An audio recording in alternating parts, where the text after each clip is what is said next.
Hi guys, welcome to our lesson for Tuesday the 31st. I just want to go over a little bit about what we're doing. So I know that some of you have noticed the do now as it's set up, we're using as the attendance question. So they're either way. So you don't have to necessarily write it out in your notebook for those of you who are doing it. But it's asking you to describe one place outdoors that you'd like to be. Um, I know that some of us are taking the opportunities to go outside a little bit, like by ourselves or with our family, but I would love to just do anything outside of my house. So I wrote that I'd really like to go to the Long Beach Boardwalk because it's one of my favorite places to go on Long Island. For a reason I'm almost embarrassed to admit, because I love the beach, but I hate sand.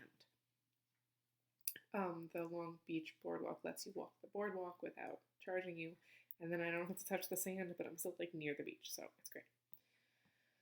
So we have three words of the day today. They're all literary elements because we are moving a little bit closer to our literary element analysis part of our poetry unit. So the first one is alliteration. Alliteration is when the first um, beginning sound of the word is the same throughout many different words, throughout different sentences. They can be next to each other, they could be spread throughout a poem or a paragraph, let's say. So Peter Piper picked a peck of pickled peppers is an alliteration because it all starts with the P sound. Um, I want to point out that you can have alliteration. It doesn't need to be the same letter. It's the same letter sound. So you know how like K and C sometimes makes the same sound, PH and F. So long as it's the same sound.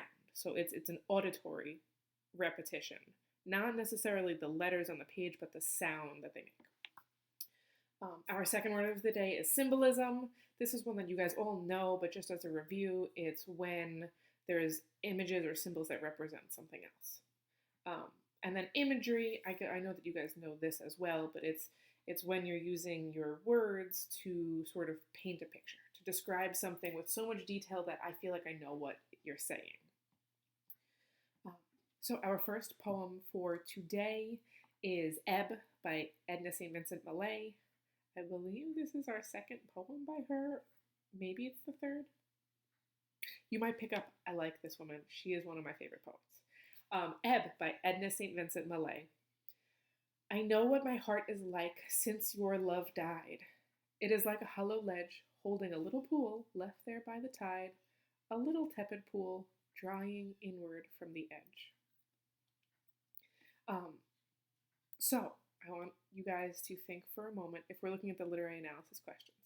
I have all of these questions to help you go through your analysis to understand what this poem means. So you're going to be answering them on the handout that you turn back to me. The questions will count as your classwork aspect of the grade, while the poem you write will be the homework part of it. But so what is she comparing her heart to? This poem, this whole poem, is an extended metaphor. Technically, it's an extended simile since she says, I know what my heart is like. She's comparing it using like or as. So, what is she comparing her heart to? This sad little, drying up little puddle of sadness that's evaporating in the air. How does she feel after your love died? So, they were in love, and now her heart feels like a sad, pathetic little puddle. Um, So what happened to her? Like what happened? What went on? I want you guys to infer. I don't have an actual answer, but um, also then I want you to explain how does the use of this extended metaphor simile convey her meaning in a deeper, stronger way? She could have just been like, he broke up with me, I'm sad. But like, it's more than that. So then our next poem is Daybreak in Alabama by Langston Hughes. When I get to be a composer, I'm going to write me some music about daybreak in Alabama. And I'm going to put the pretty songs in it, rising out of the ground like a swamp mist and falling out of heaven like soft dew.